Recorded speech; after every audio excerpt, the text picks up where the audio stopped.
tous, j'espère que vous avez passé une bonne semaine tous. Alors on va prendre un petit peu aujourd'hui des nouvelles. Nous sommes dans la pièce d'élevage des mandarins. Voici mon premier couple, donc c'est mon petit huppé avec sa petite femelle blanche. À côté, avant je vais vous montrer leurs petits bébés qui ont à peu près une quinzaine de jours. Voilà. Donc je vais sûrement en avoir un blanc panaché et un petit noir. Mon deuxième couple, c'est mon petit Pépito qui est là-bas, qui est là, voilà, et sa petite femelle panachée. Nous allons aller sur le troisième couple qui ont un fond orange. Voilà. Troisième couple.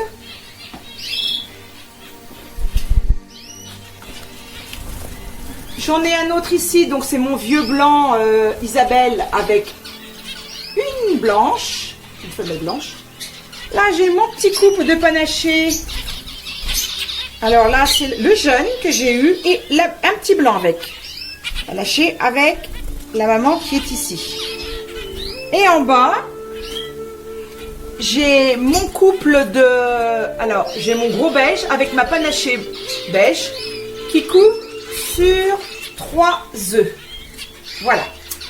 Aujourd'hui, ils avaient au menu des graines et j'avais fait de la pâtée, je fais de la semoule de couscous.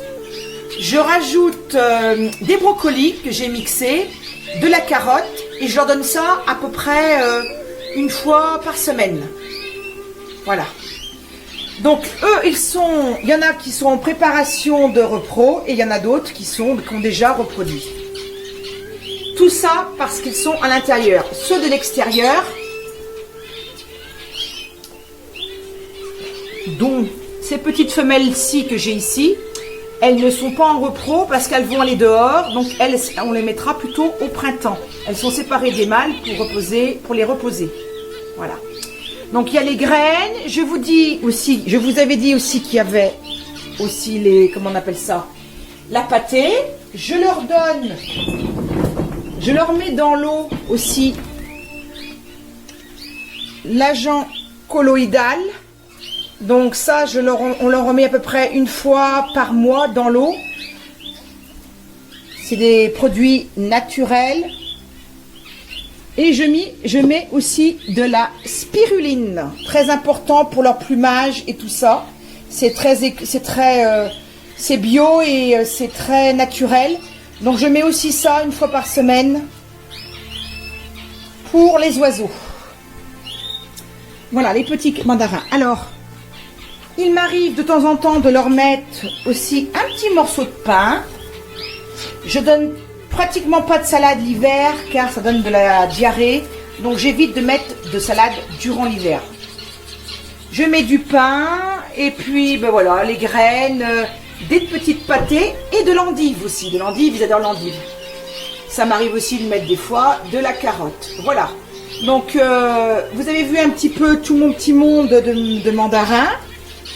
Maintenant, je vais les fermer la vidéo et je vais vous reprendre dans la volière. À tout de suite.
voilà, je vous reprends dans la partie volière. Donc ce matin, la volière avait aussi de la semoule de couscous avec des carottes et des brocolis.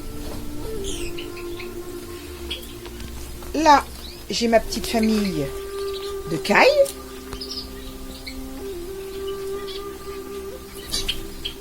Mon petit mandarin joue noir. J'ai mon autre beige et mon dernier panaché. Donc ça, c'est les mandarins qui sont dans la volière, qui ont été séparés des femelles, pour pas qu'ils embêtent les femelles tout le temps. Elles pondent sans arrêt, ça les fatigue et ça risque de les faire mourir. Donc on a décidé cette année de mettre les femelles à l'intérieur et on les ressortira au printemps, au moment de la reproduction. À côté, vous avez ma petite colombe que j'ai eue en 2022, une Isabelle, colombe diamant. Il y a son papa et sa maman qui sont ici. Donc à savoir que les colombes ne pondent que 2 œufs. La période pour regarder au niveau s'ils ont été fécondés, c'est à peu près le même nombre de jours. Et ces petites colombes viennent 15 jours après au monde. Voilà. Ça mange principalement du millet jaune, du millet rouge. Et ça s'accommode assez facilement avec les mandarins et les canaris qui sont dans la volière. Derrière, vous avez mon petit couple de padas. Donc là, enfin, c'est pas mon couple, c'est mes 2 mâles. Parce qu'on s'est rendu compte que, comme on avait remis les nids dans la volière, il faisait assez froid et ils s'amusaient à repondre. Donc, on n'a pas voulu qu'ils fatiguent trop les femelles. On a séparé les 2 femelles padas que j'ai, qui sont dans la pièce d'élevage. Donc, il ne me reste plus que mes 2 padas mâles qui sont ici. Donc, mon argenté qui est au fond et mon Isabelle qui est ici. Voilà, vous les voyez tous les 2. Donc là, c'est pareil, on les a mis au repos. Faut pas qu'ils embêtent trop les femelles parce que sinon, ça fatigue les femelles pour rien et c'est pas la peine. Donc, quand il y aura des œufs, je vous expliquerai comment je fais. Voilà.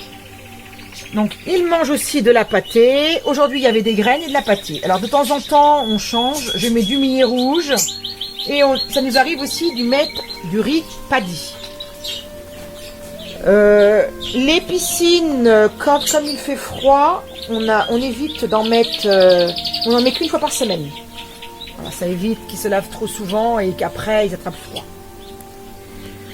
Bon, je pense que je vous ai dit pas mal de choses pour cette semaine. Là, c'est pareil, je rajoute aussi, là, ça m'arrive aussi de mettre de l'agent colloïdal aussi dans l'eau. Donc c'est un antibiotique, comment dire ça, très naturel. C'est très très naturel et ça les protège sur beaucoup de choses. Donc j'en mets aussi une fois par semaine dans les eaux de boisson de la volière.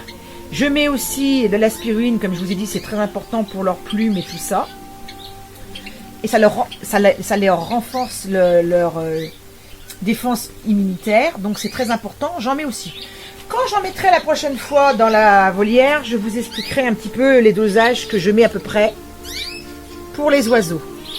Voilà, bon, je pense que je vais vous souhaiter un bon week-end, finir la vidéo simplement sans explication, tout à fait naturellement, afin d'admirer les oiseaux qui sont dans la volière. Je vous dis à la semaine prochaine.